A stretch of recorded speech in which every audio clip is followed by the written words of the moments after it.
What's up, guys? On today's episode, we'll talk about how to build an authentic brand in 2020. Whether someone admits it or not, everyone craves an authentic brand, an authentic person. Let's get into it. Welcome to the Bite Size Marketing Hack Podcast, where you get the confidence to hack your marketing 5 minutes at a time. Hey guys, my name is Mark. My name is Rashawn. Welcome to Bite Size Marketing Hacks. Let's go. It's never been more important than in 2020 that you have a strategy to cut through the digital noise and connect with the right people for your business. True. And you've landed in the right spot. We got that for you. So today we're talking about authenticity, and I think this becomes really important more and more as marketing is so saturated and there's so much going on. People they don't want a slick, just produced experience. They want to connect with real people. So true. And so it's important that we understand what is authenticity and how do you begin to build that for your brand. So yeah, I think it's so important that transparency and that we're true to ourselves. I know we're living in a generation now, like, people want to have an atmosphere or a culture where it's inviting. Right. And in order for you to be in a place where it's inviting, you got to be real. You know, I don't know about you, Mark, but a lot of times when things is a lot professional and it's a lot of information and it's just all lined out to the agenda, it makes me feel as if, like, man, like, this just isn't me. Like, I can't connect with that. But if it's person to person, I'll dive right in. Like, I would love that, like, to connect with someone. So what's for you, like, one of the brands that you feel an authentic connection with? A true authentic connection? So one of the brands I feel an authentic connection with, as far as on a daily basis, you know what? Even Amazon has now become a very, authentic, real brand to me, because I not only see it online digitally, but I see them driving around my city. And not only that, I've connected with several Amazon people that were dropping stuff off at my house. So that brand, and I've had experience where we talked about each other's life and story for like 3 minutes right in front of my house. And now that he was basically an example, he was the example of that brand and the authenticity that comes with the brand. So he was the face of that brand for me, like a brand ambassador that, like, really opened my eyes to, like, dang, I love Amazon. So with the big smile on the logo too. It's like, dude, this is awesome. Yeah. So it's that relational connect.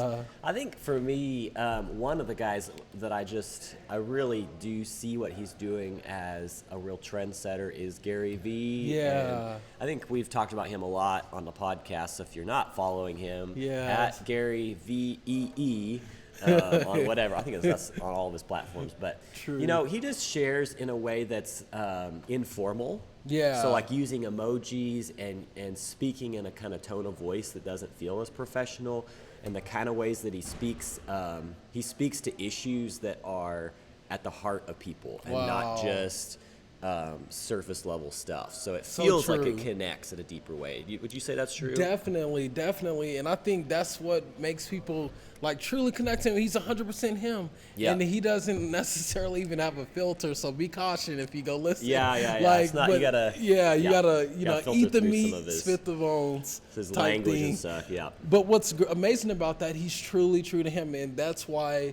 people connect to him. They stick to him, and but another thing is that I've seen, and this may apply to you who are listening right now, you may not be that vocal voice that opens up just like that.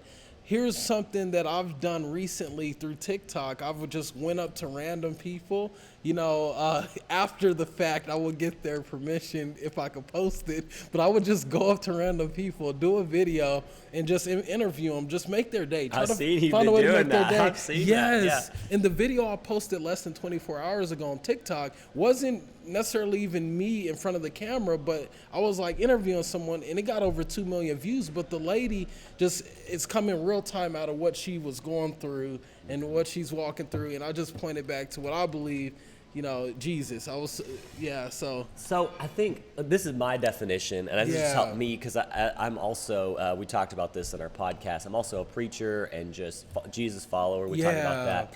But I think I've always kind of wrestled with that. What is authenticity and what is the difference between that and vulnerability? Wow. And so this is my understanding. Point. Yeah. And then I'd love to hear more thoughts from you. But okay. I've always understood authenticity to be, this is kind of just a funny way to say it, but when your insides match your outsides. Got it. So it's That's when good. What's happening inside you matches your outsides. And if you're portraying to the world something that is not lined up with what's happening inside of you, you're not being authentic. True.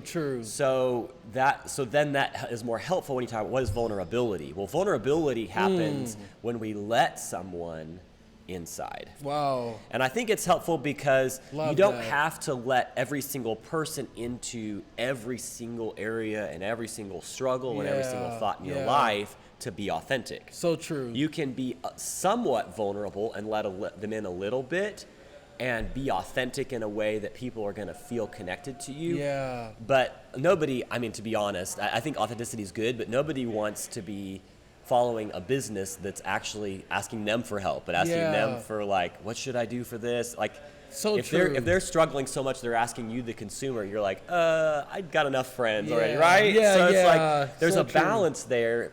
You want to be authentic and let your insides, who you really are, be portrayed. But at a vulnerable level that is not just so intense you're putting everything out there. I love that. I love that, bro. Because there's a level, because even there's a point to where vulnerability, it builds connection, but also builds trust. But there's a place where if you pour too much out, you could lose some relational equity off the back, because it may take some credibility out. Yes, it does. So your credibility's in there too. So so I guess it takes wisdom and discernment. But really, kind of to what you're saying too, is like it does take a risk. It's not. You can't be authentic and vulnerable without taking a risk. So yes, you might lose credibility, but there is kind of like a bit of a balance in there. Yeah. Because if you don't take a risk at all and let people into parts of your business, parts of your life, parts of your thought process that's like, ooh, I don't really want anybody to know this stuff. But at the same time, that might actually be what builds that connection with the client. So it's going to be different for different brands and influencers and businesses and all that. So. What I hear you saying is like, it's important that we create a safe place, but sometimes it's going to take that risk.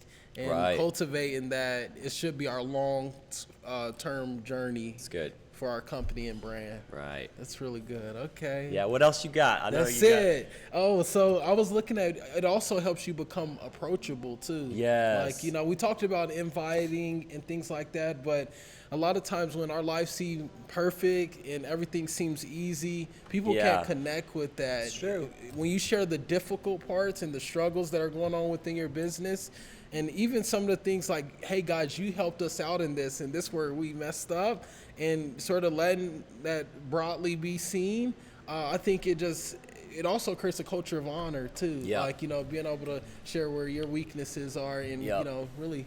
Yeah. I would say even if you've got a product, it might be a little bit different, but especially in a service-based business, services are there to meet a problem in somebody's life and help them solve that problem.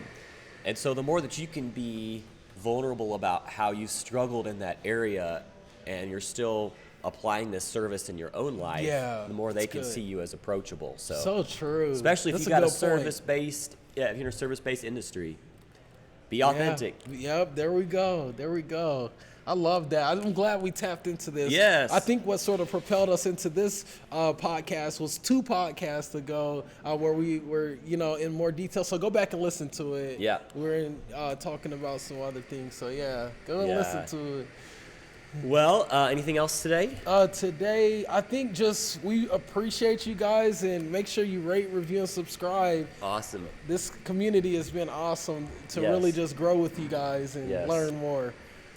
All right. Well, bless you guys and be authentic. Yeah. And we will see you next time.